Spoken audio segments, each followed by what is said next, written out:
This is the Mobile Tech Podcast, brought to you by worldpodcasts.com. Now here's your host, Tech Girl, Miriam Joire.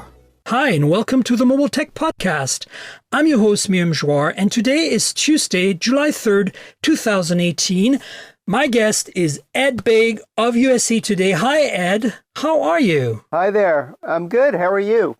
I'm pretty damn awesome. I'm really glad you're on. This is cool. We've been trying to get this to work for a while, so I really appreciate it. Absolutely. We got a bunch of stuff that came across in the news this week. The first kind of things is the Moto event on August 2nd. I know we're both going, and we're not really sure what to expect. What was your take on the invitation we got? Well, it's interesting. Motorola's been obviously has a long history, and of course we know these days they're owned by Lenovo, the Chinese company, and they've had a lot of devices through the years that I've liked, and yet they don't seem, certainly in the US, to be gaining much traction. I talked to my editors about it, and everybody knows the Motorola brand, but I don't get a sense, and maybe you talk to different people than I do, that there's a great deal of excitement about it, and that's too bad, because I like the people, I like many of the devices they've had through the years. They've certainly tried things, with the Moto mods, those snap-on accessories, that turn your phone into a projector or a better speaker or what have you. So I'm very curious to see what they end up doing. I'd like to see them be successful because, frankly, I root for a lot of these guys. It's an Apple-Samsung world, and I like to see some of these other companies, make their mark. I mean, I think, when I talk to tech bloggers of the Verge and Gadget, all those folks that are friends of mine, the general vibe is that we are very fond of Moto. Yes.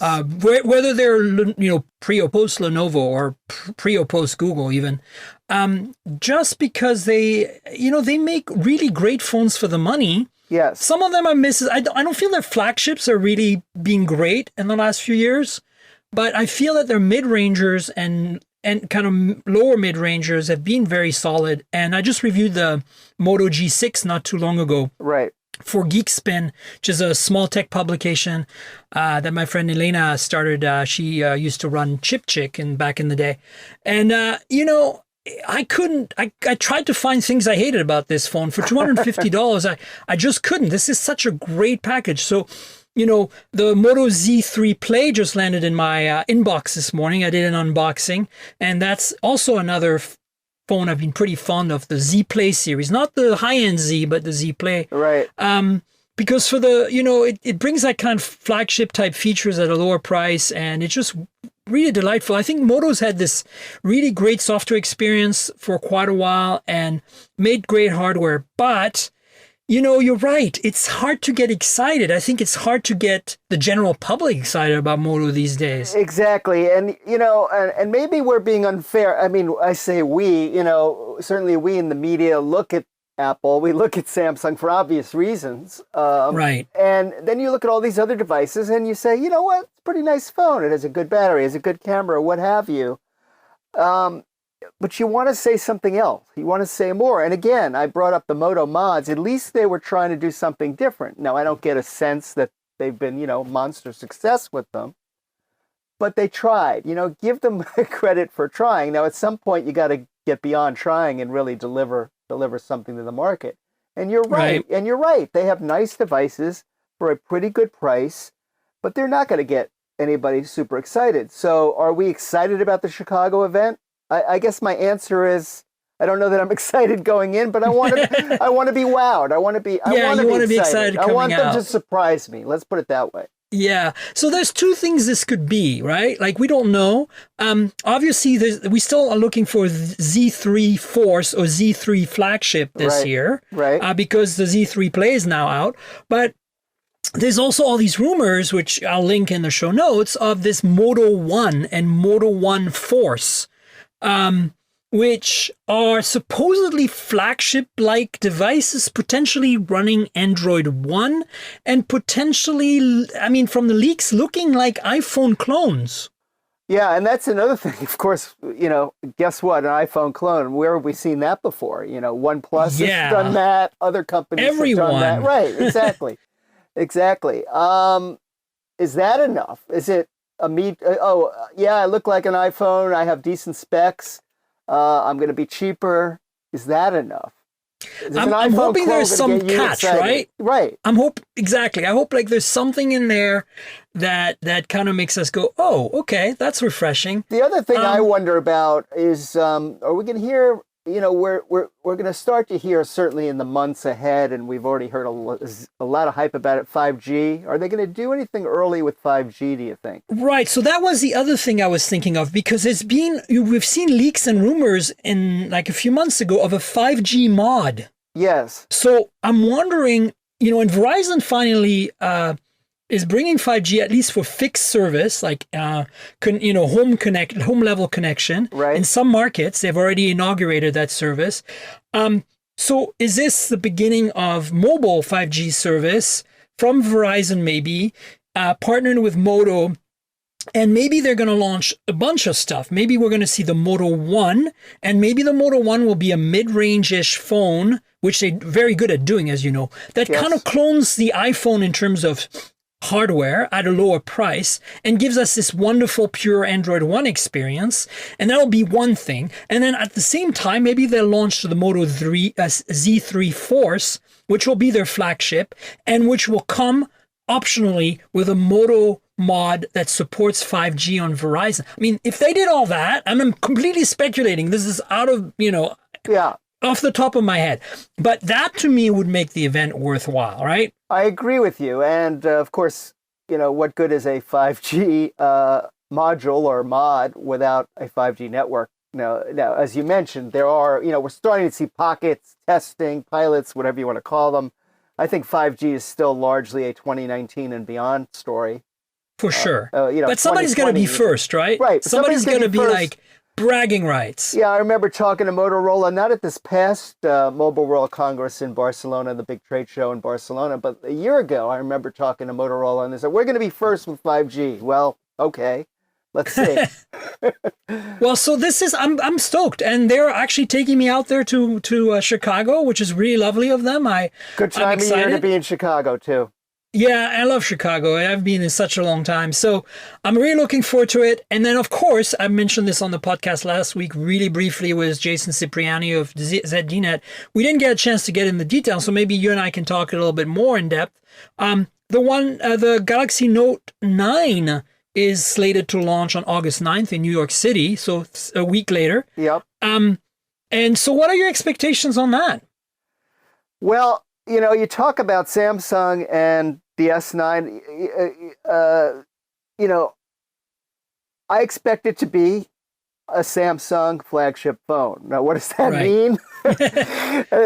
All the latest specs you would expect. Again, I'm not expecting that this is going to be revolutionary. I mean, the S9 wasn't really revolutionary. No. It was extremely good and very evolutionary, but what did it really need more? No, I'm not sure it did. Probably not. And I don't know that we're going to see more than an evolutionary advance, in August at the Samsung event.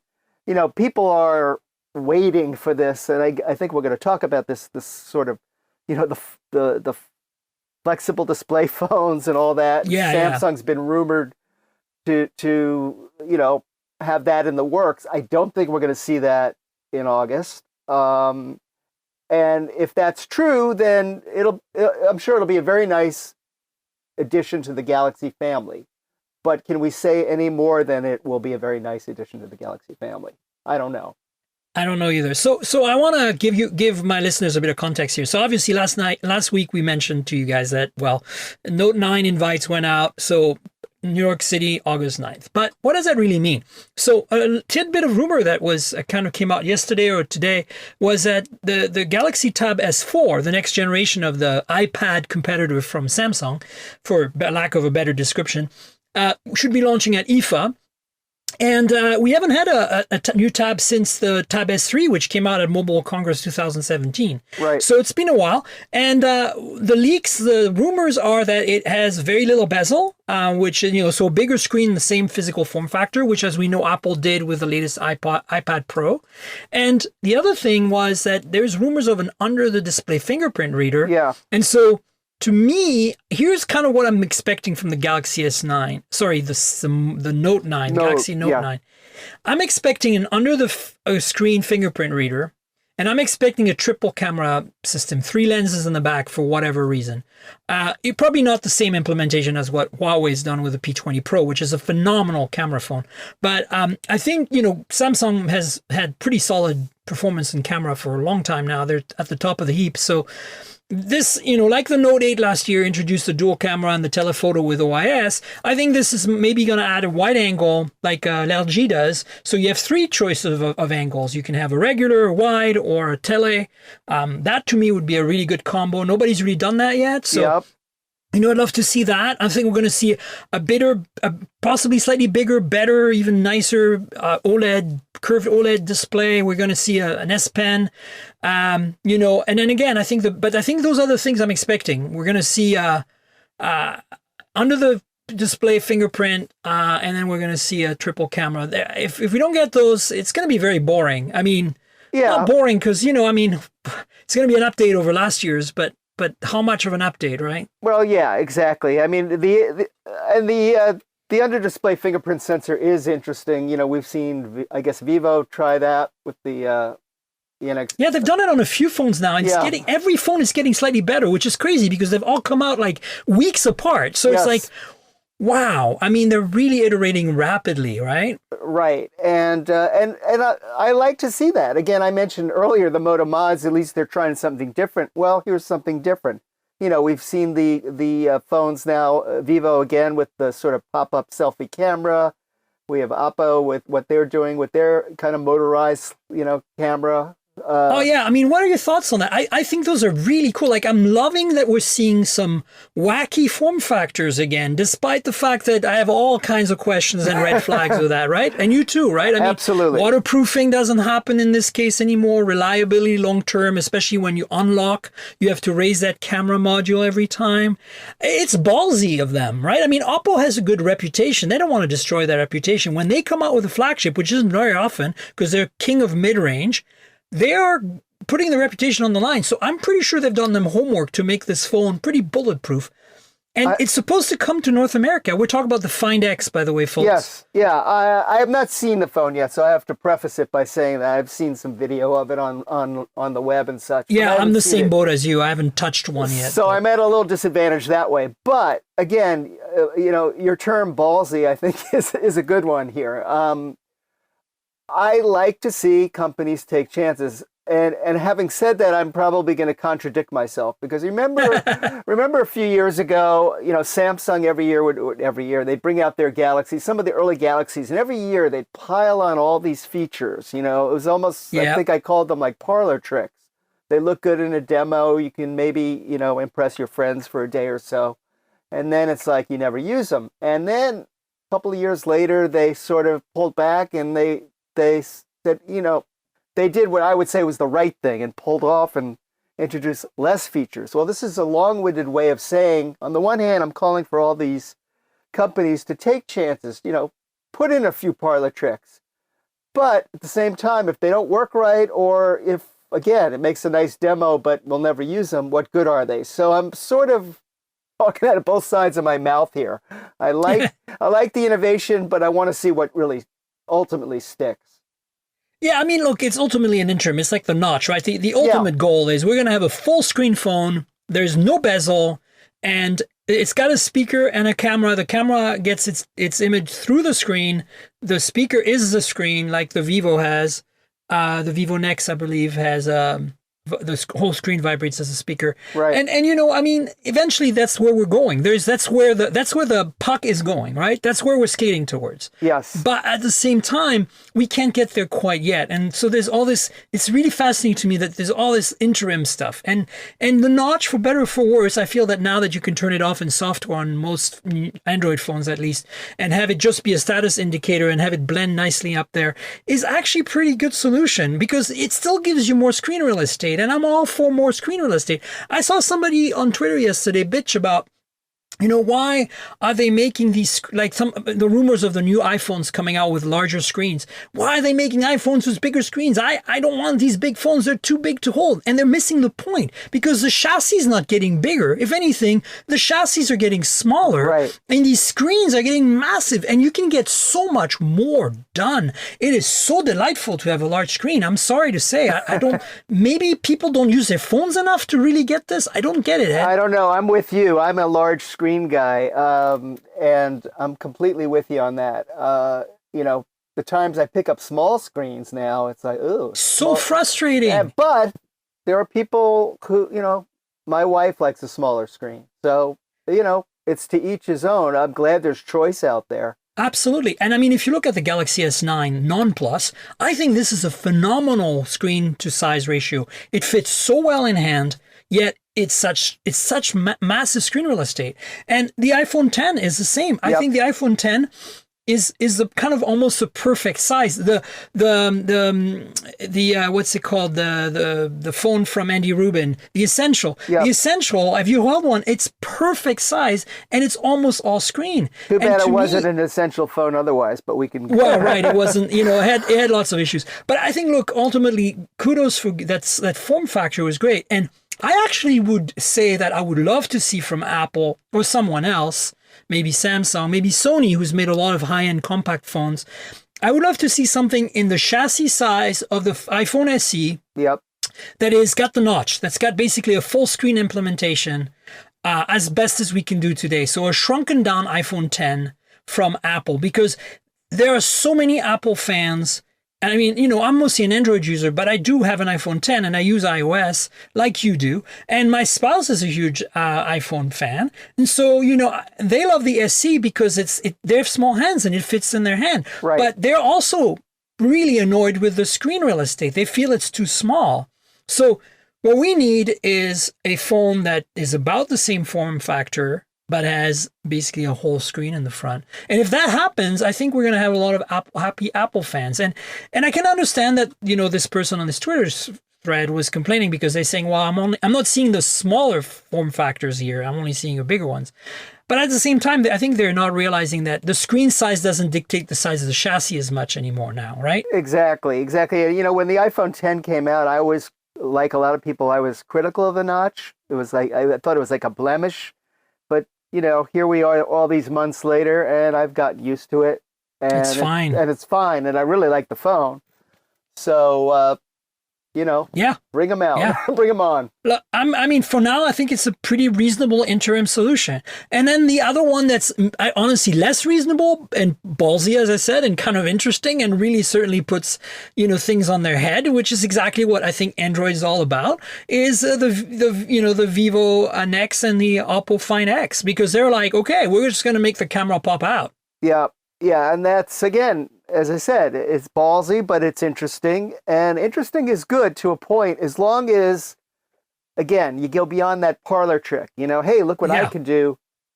Is it really a better experience? Maybe it will be. Again, I haven't used it, so I want to say that. I mean, to me, the only thing they can miss out on here is reliability and the fact that it's not going to be able to be waterproof. Yeah. But I think other than that, if they can pull off the reliability, I don't think this is a negative. I think this is a positive. I agree. You get that screen real estate, and when you need the camera, it pops out, and you take your selfie, and you're done, Yep. I'm with you on that. I'm with you. I mean, but it's like, my engineering background makes me cringe a little bit. Like, I'm like, oh, crap. Like, that's some serious, reliability chops. But again, this is China, right? They have such manufacturing expertise at this point that I wouldn't put it past them to make a phone that does this reliably, even being dropped a few times for 2 or 3 years. And I also wonder, again, we talked earlier about it being such an Apple-Samsung world. Certainly true globally, but really true in the U.S. And I wonder when one of these companies that is doing innovative stuff, whether it's Oppo, whether it's, pick your companies, some of the Chinese companies have gotten in trouble for other reasons, as we know, the government, but separate from the whole Huawei debacle. Huawei. I mean, look, it's such a disappointing because I just, want to kind of I don't want to derail what you're saying. Just want to mention quickly. I was in Europe last week on Huawei's dime.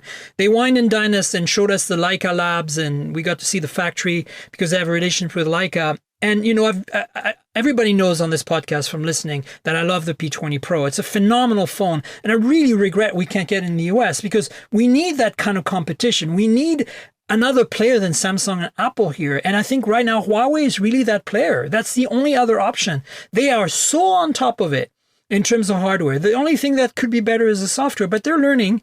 And frankly, you know, you reskin the thing with like Nova Launcher or something, and it's a phenomenal experience. And the camera is just to die for. It's really good. So, yes. you know, I just feel like this whole Huawei debacle is a really sad thing.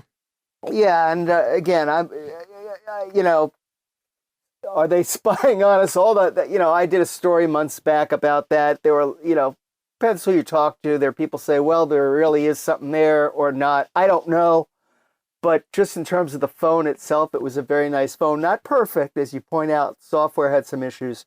But they do make very nice devices. And I agree with you. I'm all for competition. And so I want to see where it comes. If it's not Apple, Samsung, where's it coming from? Maybe Moto. Maybe Moto will surprise us with this Moto One. Maybe Moto One will be a $450 or $500 flagship killer like the OnePlus 6. You see I'm segueing there. You see that? Very nicely done. You've done this before, I could tell. I know, it's the thing. So so the Moto One, I mean, look, it probably will, it looks like an iPhone front and back, so it's probably going to have a notch, but I'm wondering if we're going to see an under-display fingerprint reader, which has been a rumor for one of Moto's phones this year for a while now. So let's see. But I'm stoked. I want, you know, Lenovo is a Chinese company that owns Moto now, but Moto is a quintessential American brand, yes. Right? Yep. If they could come in, their carrier adoption would be really high if they could surprise us with something really good.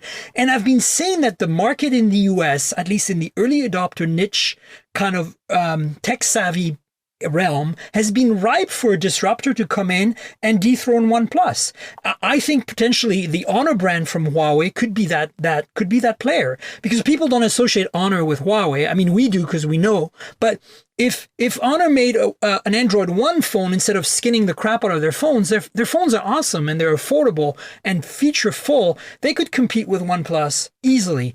And, you know, OnePlus is killing it this time around with the OnePlus 6. I don't know if you've looked at the numbers, but it's amazing what they've done. And it's finally the first OnePlus phone, in my opinion, that I feel I could rock as a daily, replacing my Pixel 2 XL, that I don't feel like I'm sacrificing anything to use that phone.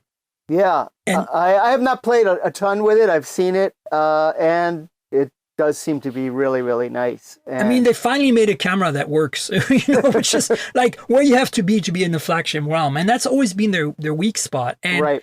Everything else has always been really solid, but that was the one thing I was kind of waiting for. And so, yeah, I mean, what is your take on OnePlus and their evolution and you know where they are today? I know you haven't had too much seat time with the OnePlus 6 specifically, but I'm sure you have some opinions. Well, I certainly, again, we talked earlier about, you know, making iPhone clones, and they were one of the first. I don't know if they were, you know, we could say they're one of the first that really at least sold in the US. Yeah, I think so. I like that they've got the red one now. Yeah, so that's the big news today. Yeah. I did an unboxing, check it out, it'll be in the show notes, but the red is stunning. It's like a deep blood red that is like so many layers of like weird optics in the glass in the back that you feel like it's going 1 foot deeper than the phone, like the color. It's insane. Yeah, and it's really funny, beautiful. I'm sitting here and on my rather cluttered desk, and I've got one of the red iPhones here. So we've seen Apple, of course, do that. But that makes a statement when you have that blood red, as you put it. Again, OnePlus has made very nice devices. You're right about the camera. And they've come in and undercut, again, the higher priced, guys, Apple, Samsung. So yet another company that, you know, people listening to this podcast probably know a lot about. And I think the mainstream USA Today reader who I reach, I think more and more of them are hearing about OnePlus, you know, and that's a good thing because, again, I'm all for competition. I'm all for choice. And these guys make a nice device. Yeah.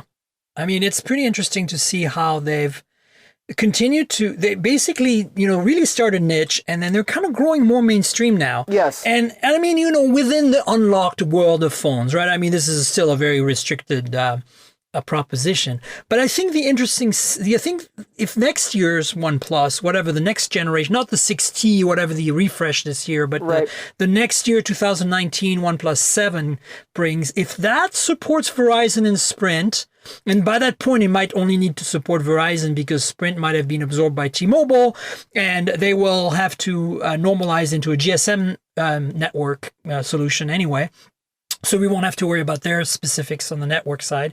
If they can do that, that's, I think, to me, the biggest barrier of adoption in this market, right? There's a lot of really happy Verizon users out there, and they're getting really great network performance for their money, and there's no doubt that's true. And so they can't use a OnePlus right now, right? Because they would only get LTE. They won't be able to go legacy 2G, 3G, yep. CDMA. And that's tragic, if they can address that, I think it'd be harder. It would be, it'd be harder for us to not say to a Verizon user, well, have you checked out the OnePlus, Yeah. Because right now we just have to admit it, right? We can't even give them that option. No, and that's important. And I also wonder, again, we mentioned 5G, are these guys become contenders? When I say these guys, I mean a lot of the companies, whether, does 5G present an opportunity for companies beyond the big Apple and Samsung? Just because, is that an approach that some of these companies might take? I'm not saying it's going to be OnePlus, but, I'm just thinking out loud here. No, for sure. I mean, the thing is, again, I think a lot of the protectionism around Huawei, I mean, part of it is our regime right now, but part of it is the fact that they are a leader in 5G, right? Along with Qualcomm. Yes. Huawei could be one of the first to pull off a 5G phone in the world right now. But then again, if Moto makes a 5G Moto or phone, then, we're talking about really Lenovo, a heavily Chinese-owned company making a 5G phone. So where are the warning signs and the red flags and the rah, rah, rah, and the America first and the, we're worried about, because we're a bunch of xenophobes, we're going to worry about the Chinese. Where's that going to be? That's kind of my question. Well, it's a good question, but, without turning this into a political discussion, because we'll probably get in trouble, I do think that, 5G is not just a tech thing, right? It's a political thing. There's a whole backdrop to this story. And that's kind of why I brought it up. I mean, this is not a political show, but people know where I lean on this show. It's just more that you're right. This is not just about technology. This is the next thing. Like, if whoever owns that piece of pie is going to be way ahead of everyone else. Correct. And that'll be something I'm sure we'll be talking about well into next year and certainly beyond that. Yeah, it'll be interesting. I mean, I'm looking forward to it. I think, I want to see some more disruption that brings another player to the table, at least at the carrier level, that can, play with Apple and Samsung on equal terms, and because we need more choice. And so, let's see what happens. Hopefully something will happen, and who knows? As I said, Moto might surprise us, and who knows what OnePlus is going to do. As I said, Honor is pretty ripe to be a very successful brand in the US if they play their cards properly, since they can't play the Huawei brand card. Right. Right. But, imagine an Honor phone with a Qualcomm processor in it, at the same price point and design points that their existing phones are, which are really affordable and really beautiful, with say Android One on there, like on uncluttered Android. Like, people would really be into that. Yep. And OnePlus would start really sweating, because we're talking about a huge company here, not like just some other BBK owned, sister company. Like Oppo and Vivo. Yeah. So I don't know. It's going to be really interesting. And then, there's other players in that field that, like question marks. Like Sony still has enough money they could come back if they really wanted to. They have the brand equity. They have the brand equity, but it's been a very long time since they've made much of a dent in this space. And then there's Nokia, right? Nokia is making some pretty awesome Android phones. We're not seeing them in the US yet. But what if we do? Right? Well, the question, are we going to see is nostalgia going to work? BlackBerry, I know. Well, yeah. Oh, look at that. You segued from me. Yeah, I'm learning from you. Ed! I'm learning, yes. yeah. Awesome. Yeah, I mean, look, yeah, the BlackBerry KEY2 is a really good example of that. I mean, what's your take on that kind of nostalgia thing? Let's maybe also talk about those Nokia phones, like the banana phone and the 3310 and that. Like, what do you think? Is that just a gimmick at this point or what? Well, I think companies like that, they have to try, if they want to survive, they have to try something. BlackBerry, I can't tell you how many times I've written the story of BlackBerry, the once dominant, research in motion or RIM, falling on hard times. Now they're trying to, stay relevant. Of course, now it's not the BlackBerry, BlackBerry. It's TCL, right? Exactly. TCL, another China, right? Yeah, it's all China. I mean, it's the same with Nokia. They're HMD, which is, a company based in Finland. But if you look at all their manufacturing and all their technical expertise is coming from China. Exactly. And it's funny, I ran into a guy I know, not super well, but he's a BlackBerry user from way back when, and he's almost apologetic that he still uses BlackBerry. Like he looks sheepishly like, I really like my BlackBerry. I like that physical keyboard. And there are those folks out there, obviously not in huge numbers. But I wonder, is it possible, and I'm not saying this is going to happen, but is it possible that BlackBerry could reach some people, not the BlackBerry user of yesteryear who did like, the physical keyboard and robust security and all the things BlackBerry was known for back in the day, but might any of today's users, even people who grew up with smartphones and touchscreens, are any of those people going to look at a BlackBerry and say, you know what, maybe there's something to this physical key? The younger people. I just wonder. I don't know the answer. I think BlackBerry would love the answer to be yes. I just don't know that there's enough of those people out there. Yeah, I don't think the young ones are the audience. I mean, I'll tell you what I wrote in my review, which I'll put the link in the show notes. I mean, we talked about this at length with Jason last week, but basically, my subheader headline was, it's for the fans. Yeah. Because I really think that there are a lot of people who want a hardware keyboard out there that remember and really prefer that input method. And the KEY2 delivers. It delivers so well on that level. And the KEY1 did as well. Yes. And honestly, the KEY1, I also mentioned in my review that these are not Android phone made by BlackBerry. They are BlackBerry phones that happen to run Android. You know what I'm saying? Correct. They're really designed with that philosophy. They really feel like BlackBerries. And a lot of people want that. And I think that's where they succeed and really nail the experience. And, with all the privacy and security features and all that stuff and the hub and the DTEC. But where they fail, or not fail, but come short is, it's still a mid-range phone that has a so-so camera and a smallish display. And considering it's TCL, who makes great displays because they're a TV manufacturer, and they make their own displays in-house, it's kind of interesting that the display is kind of meh. But, it has all the good things you want from BlackBerry, great battery life, all that keyboard, but it seems to fall short in other areas, and it still costs $650. At that point, don't buy that phone just to be different. Like if you're a young one and you're like, oh, I want something different, don't buy that phone because you for less money, you can buy a OnePlus 6 with $530. Like that is such a better phone in every measurable way. But the KEY2 is also not a bad phone. It's just expensive, and I think it meets that niche, Well, again, how many of those people are out there? I guess the fact that there's a KEY2 suggests that the KEY1 did well enough, right? Which is a good, I think it's sold like 800,000 to 900,000, almost 1 million. It's not great. It's not great, but there's enough there. They're going to keep it going, and that's good. I talked to BlackBerry, or I talked to TCL, and I'm told that the KEY1 and BlackBerry has added a positive contribution to the company. Now, I'm not saying that necessarily means any profitability to speak of, but they're hanging in there, and I'm all for them hanging in there.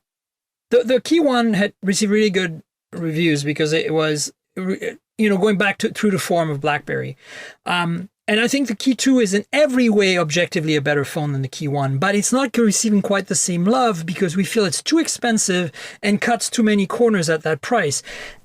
But, again, TCL is smart. The fans are going to spend the money no matter what. They want that hardware keyboard. Right. how So many perhaps fans that's are not a out there, bad though. strategy. Yeah, but I don't as know. long as you have modest expectations, you know, and See, they're not gonna tell us, oh, we're gonna unseat the iPhone or yeah, Samsung. yeah, true. It's just not gonna happen. But is it gonna keep? Are they in the ball? Let me put it this way: can they stay in the ball game? Apparently so. I'm thinking, okay, there were talks, there were rumors, we got hints from TCLPR actually that there might be two BlackBerry phones with a keyboard this year. So they only can do one thing here. They can go low end, like BlackBerry Curve, right? Right. Or they can go high end, Snapdragon 845, super high quality camera, great display, like basically fix all the things we felt were a little middling on the Key 2. And sell it for $850, $1,000 even. But I honestly, that's I think would work better for me because $1,000 is an iPhone 10 and a Galaxy Note 8 or Galaxy S9 Plus with lots of RAM. Lots of storage. Right. So we're in that $800 to $1,000 ballpark. So at that point, I feel like why did you cut these corners when it's still so expensive? Why not go all the way, or give us something that's $250, competes with like those awesome mid-range motos, and go for the price, right? Like maybe cut a few more corners, but not too many more, and go for the low end. I think they would have to go mid-range. for the low end, honestly. I mean, I could only imagine a USA Today headline that said $1,000 BlackBerry. Are you kidding me? I could only see that as a headline. So that was my reaction to what you said. I understand where you're coming from on it, though. Yeah, I mean, to me, it's like, don't stop screwing around. Like, go all out. And maybe again, people are willing to pay that money because they're willing to want the best of the best and they don't care. And maybe also a lot of enterprise customers will just spend the money. The companies will say whatever, for execs or whatever. It's like it'll become a statement like it used to be. Yeah, Who knows? Yeah. But I agree, for the average person, for the people who read USA Today, no freaking way, right? But a Curve might do it. Maybe. And again, there are people, I come across them who really like BlackBerry. They like that keyboard. They like what BlackBerry stands for. And I say great. I wish there were more of them out there for BlackBerry's sake, but it is what it is. For sure. So speaking of keyboards, what dethroned the BlackBerry back in the day was the fact that Apple proved that you can make a keyboard on capacitive glass that works, that doesn't suck. And honestly, I type way faster on a glass screen modern Android or iOS phone today than I do on the BlackBerry KEY2. And to me, that's why I don't want a BlackBerry KEY2, because I feel I'm still faster on a glass display, on a virtual keyboard. And so, Apple has done it right and showed the way, paved the way. And so you've played with the iOS 12 preview. Yep. I haven't. And I want to kind of get your take on what's improved, what's different. What should people be looking forward to? What should I be looking forward to when I update my iPhone 10? Well, there's actually a lot of nice things in iOS 12, which is available now as a public beta, although I certainly urged our readers to not put it on their main phone. If they have an older phone laying around, they want to play with it, they could do that. But it is still a beta, so you have to be careful with that. A couple of big things that are there, and any parents listening to this podcast who have kids who, like my kids, are addicted to their phones. Actually, we're all addicted to our phones, not just the kids. Apple has put in a feature they call screen time, which is something that I've been asking for as a parent for a long time. Basically, time limits that you could apply, downtime limits on particular apps or categories of apps. And that's, to me, that's something that Apple's always had pretty good parental controls in the phones, but what was missing were these limits. And so I'm very pleased that they're there. I got to look at them on iOS 12, but you need to actually have them on all the phones for it to work. So it's not like I could test how well they work yet. But that's one thing that I think a lot of parents are certainly going to appreciate. It also tells all of us who are addicted to phones, you can get a quick snapshot of how you're spending your time on your phone. How much time did you spend on which apps? Huh? Exactly. And we all kind of know it. Oh, God, we're spending too much time on Twitter or Facebook or browsing or whatever the heck it is. Aren't we all? But then you see it there in black and white, and, it can be a little sobering, I suppose. So that's one thing. It's screen time. I think that's a welcome feature.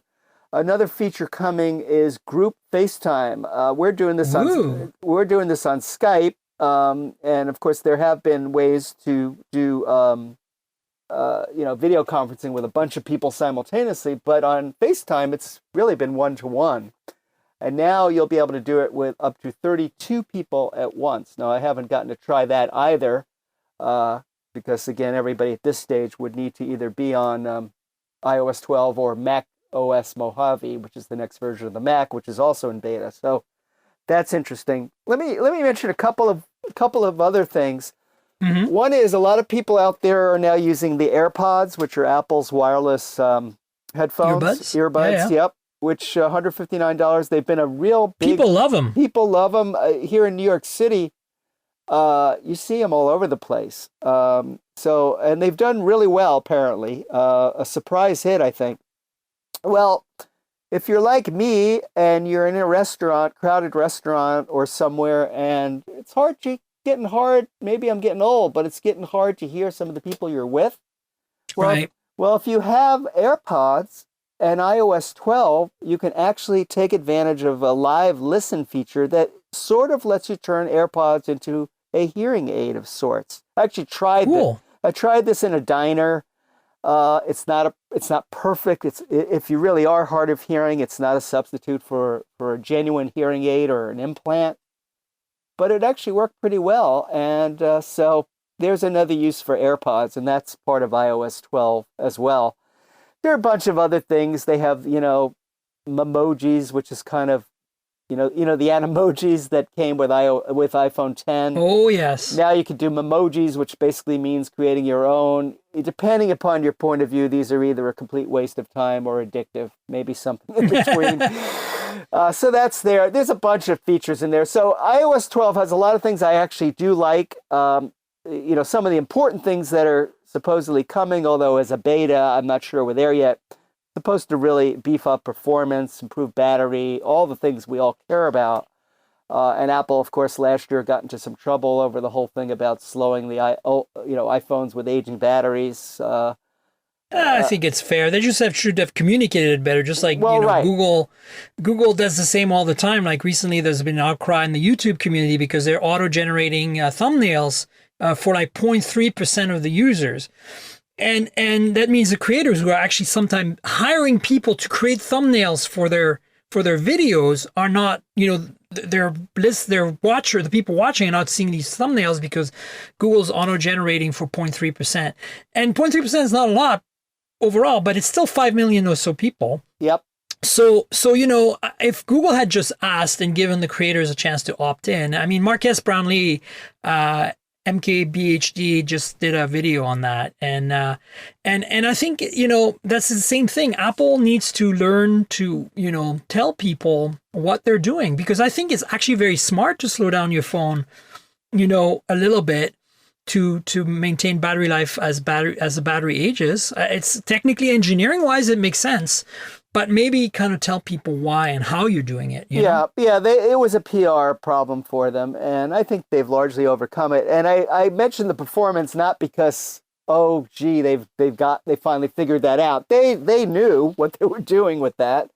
But we all want better battery life. We all want a faster, zippier device, and iOS 12 promises to do that. I was talking to a friend who put the iOS 12 beta on his iPad, an older iPad, and he said he's noticing improvements even with the beta on the iPad. So there's promise. Cool. So there's some promise there with that. Cool. Well, I'm definitely looking forward to it, and thanks for the rundown. That's pretty awesome. I will link to your article because it's pretty cool. It has all the stuff covered in there. So folks, check it out. And maybe if you still have a subscription to USA Today in paper form, you can read it there. Yeah, well, on your front porch with your coffee in one hand. Woohoo! Yep, we love print. Yep. But, print. But we love digital too. I'm old enough to enjoy I do like print too. It's got. There's some things about it you just can't substitute. So, So we would kind of touched on it a little briefly earlier about these form factors that were a little odd. And And there's rumors of a Microsoft folding phone, Surface phone, whatever. I mean, the reality is there's folding phone rumors from everyone. Yep. Samsung has had one. Huawei's had one. How much, you're like a, total pro journalist, not some, tech journalist blogger that kind of like did it for fun like me and turned it into a job. So, like, what does your journalistic gut tell you on this? Like, how likely are these rumors to be true? How much of a chance we're going to see a Microsoft phone anyway? Well, we know what happened with the last Microsoft phones, right? Right. They people old enough to remember Windows phones. Hasn't been that long. No. Look, are they working on a full? I think all the rumors are true in the sense that companies are working on it in the labs or beyond the lab stage. I think Samsung. I think it's real what they're doing. Yeah, for sure. They're the most likely candidate right now. Yeah, but again, maybe one of these Chinese companies beat them to it. It's not out beyond the realm.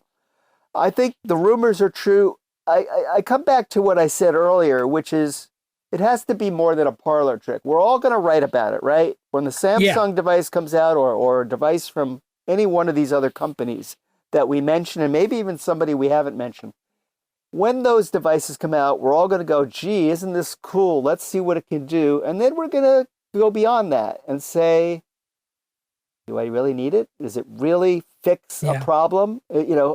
What's it addressing, I guess? I think for me, the folding phone, where I like the idea of it is that if you can fold it, not fold it closed like a clamshell, like a Razr phone used to be, but more like flip it inside out so that the two outsides become displays. And then if you unfold it, you get a bigger display. Right. That to me, that's the advantage of that is that you can pick up the phone. It doesn't matter which side you're picking up, right? You get a half display that's usable for basic things like checking notifications, setting an alarm, maybe a selfie, whatever. And then if you want more real estate because you need to surf the web or do something a little more, intensive, you unfold it and you get twice the real estate. That to me is kind of like the promise of the folding phone. Anything that's not that is a gimmick and I'm not interested. And whether it's a portrait folder or a landscape folder, I'm not convinced that, I actually think a landscape folder makes more sense in the sense that it opens like a book, right? Yep. And so we could now have some pretty compact phones in our pockets that would be usable with a half screen basically most of the time. And then you could unfold them into double screen real estate. And I think that's the appeal. How long it's going to take for that to work and be affordable and be reliable, I don't know. Samsung most likely to bring it. But to me, Microsoft working on that seems so odd. I mean, we know the Courier, they've been working on that for a really long time. I could see them doing a Surface tablet like that more than I could see them doing a phone at this point. Yeah, I mean, in terms of their hardware, tablets has been more, tablets and laptops are more, absolutely more their thing. They have done phones, as we've talked about, but it's just not in the, I don't want to say it's even not in the DNA anymore, but, well, I'm going to say it's not in the DNA anymore. I mean, honestly, I would see, before we even see a folding phone from Microsoft, how about a Surface phone with the industrial design of the Surface tablets that's like a really high-end Android phone? How about that first? Like, give us that so that now I can maybe see that you're getting serious at making some phone hardware again, Microsoft. Maybe, but does Microsoft need to make? Do they need to be in this game? But then again, do they need to be in the Surface game in the first place at all? I guess not, but it makes more sense to me to be in the Surface game than the phone game. Yeah, because it's running Windows, and Windows is their bread and butter. Exactly. Right. And nobody really wants the phone running Windows. We know that, and that's why they stopped making them. Exactly. Even though it was pretty awesome in its own way. Yeah. Yeah. I mean, I would be look. Do they have something going in the lab? Probably. Of course they do. Is this something that we're likely to see anytime soon? Color me a skeptic. Yeah, I'm the same. I think this is just, one of those rumors I would discard pretty quickly. And just say, of course they are, But But yeah. And some Totally. companies, you flirt with it. Look at Amazon with their phone. Oh my God. there are companies that, you know, Yeah, I know. I mean, Amazon, come on. We knew that I don't know. I knew when they were the rumors of a phone that it could go in two directions. They were they're diametrically opposite, and it's definitely went in the direction in the bad one. Like the good one could have been awesome, but I don't know what they did there, but it was just bad. yeah, and yet some of the features they had in the old Fire phone, like was it the Firefly, which is very much like Yeah, what yeah. we're seeing with Google Lens and some other things Yep. that are out there. So maybe it was the wrong time. There were other issues, of course, but I think it uh, was overly ambitious, and yeah, the biggest mistake was that it wasn't like it wasn't real Android. Like I think honestly, the only reason it works for Amazon's tablets is because they're so cheap and people don't care. They're just consuming content, so they don't really care where as long as they can install Facebook and YouTube and Netflix, they're happy, and they can get that from the Amazon store. But anybody who wants to be anything serious is going to need real Android, yeah, in my opinion. yeah, yeah. And tablets, you don't want an Android. You don't want Android on a tablet anyway. If you're gonna buy a tablet, you're buying an iPad. You're buying an iPad, or as you say, you're buying cheap, and you'll buy a Fire Cheap, tablet, and then they sell a gazillion of them. Yeah, and it's a good proposition, because it's subsidized by the content, and it's great. Yep. So yeah, and then another rumor that I think is much more likely. Well, I mean, first of all, it's been stated as true, but is much more likely to come to fruition because there's always we want to do this versus we actually are going to really do it. It's Light, the company that made that 16 lens camera that costs about $1,500. Yes. Which has mixed reviews, but is a really interesting concept. A computational photography, very much in line with what's going on today in the smartphone world, is supposedly working with someone on a Redux version of that with 9 lenses on the back of a smartphone. What do you think of that? Well, again, if you're really serious about photography, what is it? What is the goal of this device? Is it going to be a really, really souped up camera? I mean, a really souped up camera that, by the way, is also a phone. What is it going to do? It's a good question. What is it going to do that my very good smartphone of today? Yeah, it'll be a better camera. Is it a real DSLR that happens to be a phone as well, or is it something else? So again, it depends what it is, and it depends obviously how much it costs ultimately. Right, that's the it's other probably thing. I mean, going to be pricey.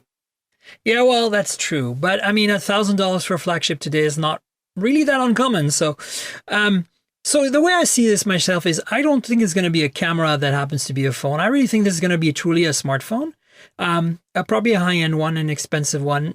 Kind of like the Red smartphone, right? From Red, the camera maker. Oh, the holographic. Yeah. But I'm not saying it's going to be holographic. I'm just saying in the same light of like a very expensive, but what's going to bring to the table is some unique photography features, things that we can't do with even an SLR today because, multiple lenses and multiple focus distances and zooms built in, right? That's what the Light 16 brought was, you had wide angles, you had regular, you had zoom, you had all these options that you could get, and you could combine them to do refocusing after the fact, kind of like Lytro, but Yep. Basically, it opens up all this computational photography gravy, as it were. And, it could be, again, like the Light 16 has not been well received. It's not really that great. So, but maybe they can improve the software and maybe they can, they can deliver something that's unique and interesting. Just like the P20 Pro is first and foremost a flagship smartphone that really hits all the boxes properly. But then, brings this really unique and outstanding camera system to the table, right? Yes. So I'm kind of thinking that's what we're going to see. And who knows who the partner is going to be there. But, I mean, Light has stated this. It's not like a rumor. So hopefully they can deliver and deliver better than Light 16, in my opinion. I hope to see that. Yeah, and I was going to say, I think you hit it. Who is the partner? Are they doing this by themselves? Or are they going to just I'm making this up. Is it going to be the Samsung phone with Light technology? It's probably not Samsung, but No. But It's going to be HTC, Ed, of course. of course. How could I? Yes, of course. Wah, wah, wah. They just laid off 1,500 people. They're downsizing like crazy. Yeah. It's sad. It is sad. Again, there's So another sad. example of a company that, had some good products back in the day, but just never quite pulled it off. No. Yeah. Oh boy. But at the same time, they're doing okay with Vive, I guess, right? Vive is pretty well received. So Vive is well received, yes. And sometime we can talk about VR and AR and all that, but which of course we're going to see more and more in phones, as Apple and Samsung and others are pushing that.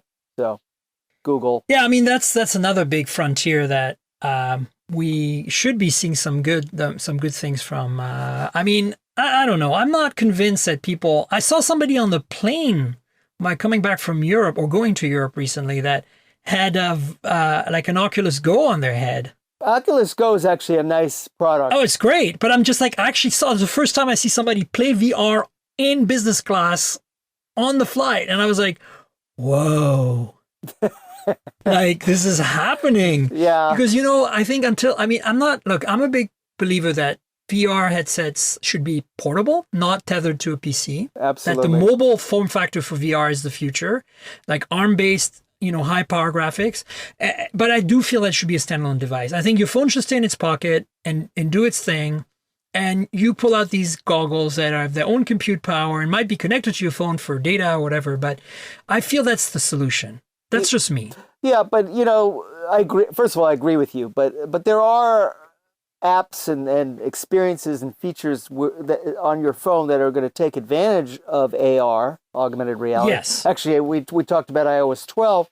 There's a Measure app built in to iOS 12. Yeah. It's a useful thing. You want to No, measure. I mean, AR is different, but I'm talking about like pure VR, right? Pure VR, is just like, yeah. I know. AR should be basically, I think it's going to be like, just like we have GPS on all our phones now, it's already starting to happen. All the high-end iPhones can handle it. All the high-end Android phones can do, AR Core or whatever. Yes. So I think, we're there. I mean, it's possible to now, like the Google measuring app is working now on any AR Core compatible phone, which is a lot of phones today. Pretty much anything with Snapdragon 835, 845 can handle it. So we're there. But I think, I'm not so sure that, I think it's just going to be another feature we take for granted in a few years. Nobody will even mention the word AR when they pull out their phone and overlay reality on top of, overlay something on top of reality through the camera and the display. Yeah. I mean, I agree with that. But VR is a whole nother story. VR is different.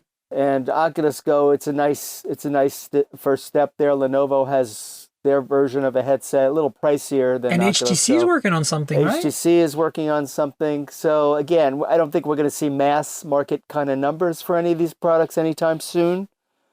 But we are seeing some progress in that area. Yeah, I agree.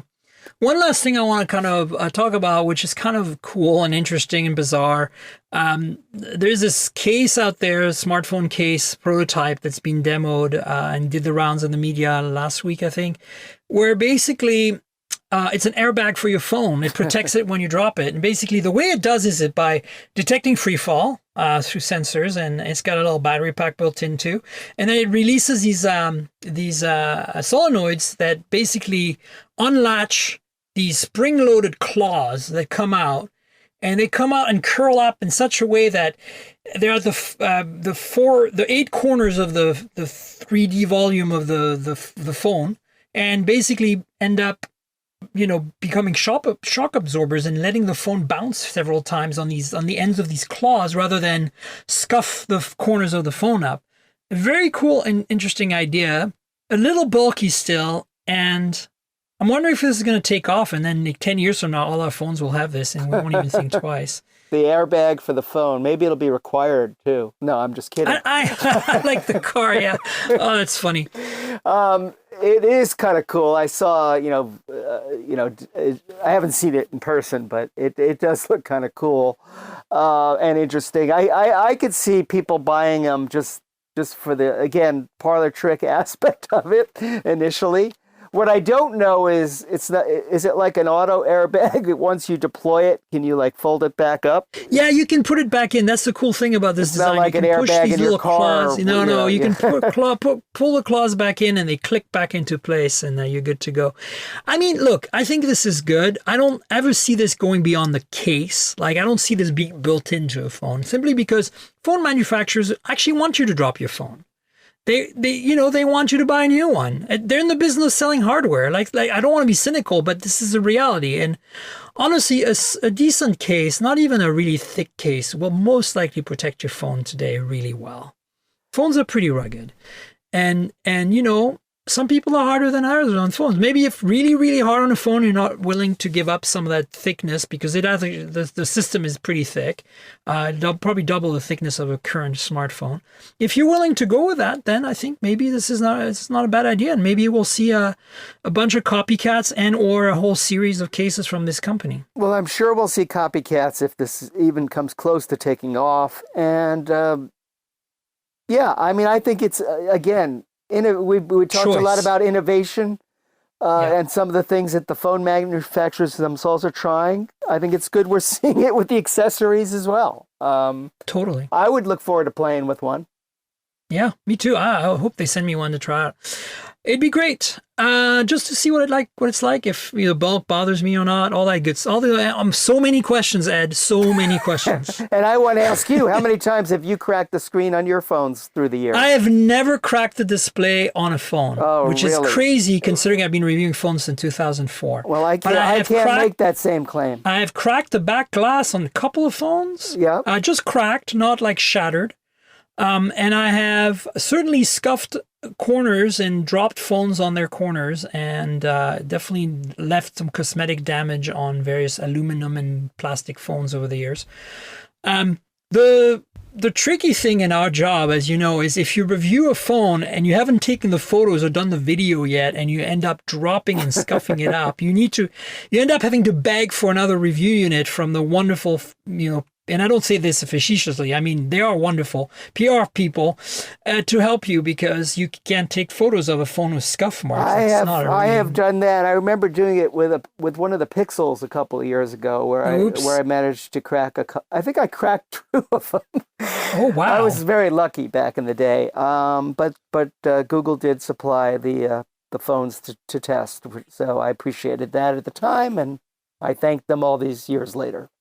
Yeah, I had that. I think Nokia and Samsung were the two that I managed to break them before I got the chance to take photos and videos. And they were very generous at sending me new ones and taking the old ones back, which I'm so grateful of still years later. But I wish I had a nickel every time I reviewed a product through the year. Maybe you had the same experience where something went wrong, and the PR person would say, gee, that's never happened before. Yeah, exactly. And right. I would say, oh, well, I guess it's your lucky day that it happened to a journalist, So. Yeah. I had an HTC phone years and years ago, basically died during the benchmarking. It overheated and just died. Huh. And it was the only one. Like, it was not a defect in the product. Like, it was not a consistent thing. Just the sample I had was bad, and they were awesome. Like, they took it back for engineering analysis, and they immediately sent me a new one, and it didn't slow me down. I was working at Engadget at the time, so obviously there was an embargo. It was pretty timely, so they dropped one off for me in person, which was really fantastic. But yeah, that was the weirdest one I ever got.